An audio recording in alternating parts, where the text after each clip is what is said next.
રામવાવ ગામે પીવાના પાણી મુદ્દે ગ્રામજનો ખફા. પૂર્વ સરપંચ કરસનભાઈ મણવરે સરપંચ અને તલાટીની હાજરીમાં કલેક્ટરને આવેદનપત્ર આપવાનું ફૂંક્યું રણસિંગુ.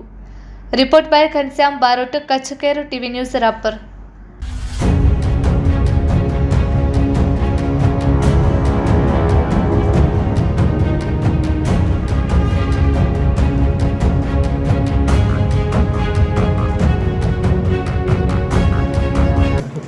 તમે બોલો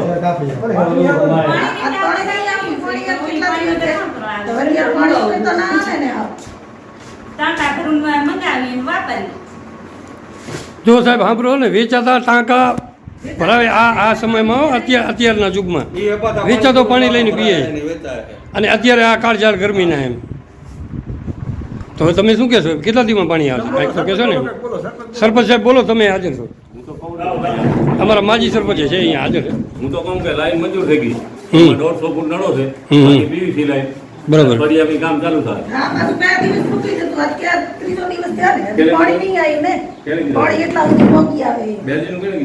કીધું વાત થઈ હોય તો પંચાયતમાં તો જ વાત થઈ હોય ને બારે. મેં નથી કીધું, મેં કીધું કે બીજે કેને કીધું એ ખબર વાત બારે થઈ હોય તો જ મને આ વાત ભાઈ થઈ નળો હોય. માપી આજ કેટલા દિવસથી પાણી નહીં મળી જાય, ઢોરા હે, માણા હે. મને આ ભાઈ નળો પ્રમથી માપીને માપ કાઢી દીધો. આ બે બધું વાળે એ ભાઈ એમ કહેતા હતા ખાંડ ના આવી જાય. પઠાણ ભાઈ શું કહેતો હતો? બેહો બેહો, ગરીબ સરપંચ બેહો માપ નહીં બેહો, વાંધો નહીં. તલાટીનું કઈ આવે છે? તલાટી અત્યારે મોટો નથી.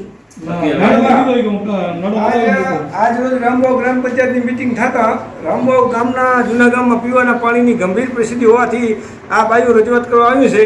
એટલે અમે આજે તમામ આગેવાનોને આ વિકાસની વાતો કરતી સરકારને અમે કહીએ છીએ, તલાટી સાહેબને કહીએ છીએ કે આજે ગ્રામસભા મુખ્યમંત્રી કીધું ગામમાં અધિકારીઓ હાજર રહેશે.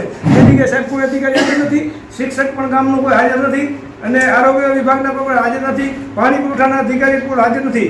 જ્યારે ગ્રામ પંચાયતની અને ગ્રામસભાનું મિટિંગ હોય ત્યારે લગભગ પાણી પુરવઠાના, આરોગ્યના, સિંચાઈના, પોલીસ વિભાગના તમામ અધિકારીઓને ગ્રામસભામાં હાજર રહેવા તલાટીશ્રીને જાણ કરવાની હોતી. તમે કોઈ શિક્ષકને જાણ કરી છે?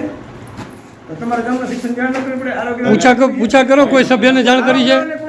કોઈ સભ્યને જાણ કરી છે? પૂછા કરો, કોઈ સભ્યને કીધું છે? સભ્ય ક્યાં? ગ્રામ પંચાયતના સભ્ય ક્યાં? આજે કોઈ ગ્રામ પંચાયતના સભ્યની કોઈને જાણ કરવામાં નથી આવી. પીવાના પાણીનો ગંભીર પ્રશ્ન રામવાનું છે. હાલે તાત્કાલિક નહીં થાય તો કચ્છ કલેક્ટરની સામે થાલા માટલા ફોડી અને મેં 10 દિનની અંદર વિરોધ નોંધાવશું. આવી કાળઝેર ગરમીની અંદર પીવાના પાણીની ગંભીર પરિસ્થિતિ રામવામાં ઊભી થઈ છે.